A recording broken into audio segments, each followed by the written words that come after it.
আফগানদের বিপক্ষে এবার সিরিজ জয়ের লক্ষ্য নিয়ে মাঠে নামছে বাংলাদেশ। একদিনও বিরতি নাই। শুক্রবার রাতেই সিরিজ জেতার মিশন জাকের আলী অনিকদের। তবে অধিনায়কের কপালে চিন্তার ভাঁজ।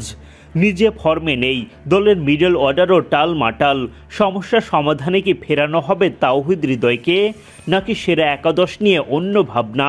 সব হিসাব মিলিয়ে দেখা যাক আফগানদের বিপক্ষে দ্বিতীয় টি-20তে কেমন হচ্ছে বাংলাদেশের সেরা একাদশ।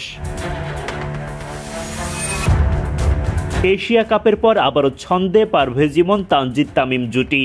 সিরিজের প্রথম ম্যাচেই দুই ওপেনার পান 50-র দেখা। 109 রানের বিশাল জুটি তাদের। সিরিজ জয়ের লক্ষ্যে এবার তামিম ইমনের ব্যাটেই ভরসা দলের। দ্বিতীয় টি-20তে তারাই দলের হয়ে ইনিংস শুরু করবেন। নাম্বার 3-এ দেখা যাবে সাইফ হাসানকে। গেল ম্যাচে সেরাটা দিতে না পারলেও বেশ ছন্দেই আছেন তিনি। এই ম্যাচে তার ব্যাট হাসলে হাসবে বাংলাদেশ। যত সমস্যা টাইগারদের নড়বড়ে মিডল অর্ডার নিয়ে। আফগান স্পিনারদের সামনে কঠিন পরীক্ষার মুখে পড়ছেন তারা। ফলে মিডল অর্ডারের শক্তি বাড়াতে যুক্ত করা হতে পারে তাওহিদ হৃদয়কে। সেক্ষেত্রে কপাল পুড়তে পারে শামীম পাটোয়ারির। যদিও পাটোয়ারির ওপর এখনও ম্যানেজমেন্ট পূর্ণ আস্থা রাখতে চায়।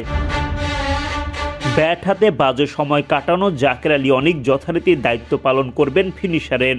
অধিনায়কত্বের পাশাপাশি সামলাবেন উইকেট কিপিংয়ের দায়িত্ব। তার অধিনায়কত্ব নিয়ে আপাতত বড় ধরনের কোনো প্রশ্ন না উঠলেও ব্যাটিং আর উইকেট কিপিং পারফরমেন্স সন্তুষ্ট করতে পারছে না ভক্তদের। ওদিকে প্রথম টি-20তে দলের জয়ের অন্যতম নায়ক নুরুল হাসান সোহান একাদশে জায়গা করেছেন পাকা। স্পিন বিভাগে বাংলাদেশকে নেতৃত্ব দেবেন রিশাদ হোসেন ও নাসুম আহমেদ। গেল ম্যাচেও দলকে যথেষ্ট সাপোর্ট দিয়েছেন তারা। রিশাদ তো বোলিংয়ে জোড়া শিকারের পাশাপাশি ব্যাটিংয়েও জয়ের অন্যতম নায়ক। উইনিং বাউন্ডারি আসে তার ব্যাট থেকেই।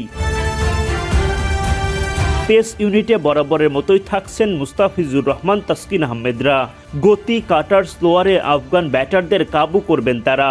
প্রথম টি-20তে খানিকটা খরচে তাসকিনকে এবার রান দেওয়ার লাগাম টানতে হবে। তৃতীয় পেসার হিসেবে একাদশে জায়গা পাচ্ছেন তানজিম সাকিব। শেষ পর্যন্ত সেরা একাদশ যেমনই হোক না কেন সবার লক্ষ্য একটাই, টানা 2 জয়ে সিরিজটা জিতে নেওয়া। সেই লক্ষ্যেই শুক্রবার শারজায় বাংলাদেশ সময় রাত 8:30টায় আফগানিস্তানের মুখোমুখি হবে বাংলাদেশ।